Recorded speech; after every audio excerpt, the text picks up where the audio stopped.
ತಮ್ಮ ನಮಗೆ ಯಾರು ಇಸ ಯಾರದಾರ ಅಂತೇಳಿ ಹೊಳ್ಳಿ ಅವ್ರಿಗೆ ನಾವು ಇಸ ಎರಿಬಾರ್ದು, ಅವ್ರಿಗೆ ಹಾಲು ಎರಿಬೇಕು.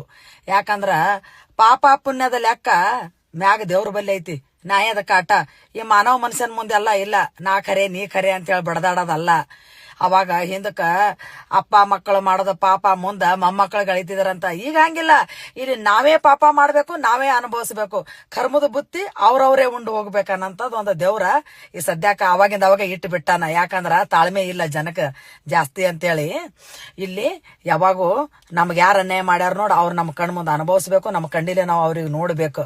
ಹಂಗ ಬರ್ದೇ ಬಿಟ್ಟಾನೀಗ ದೇವ್ರ.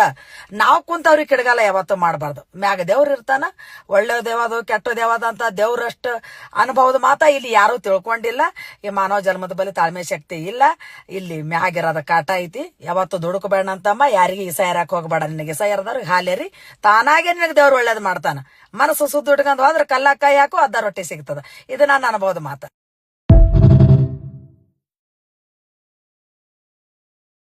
Download ShareChat.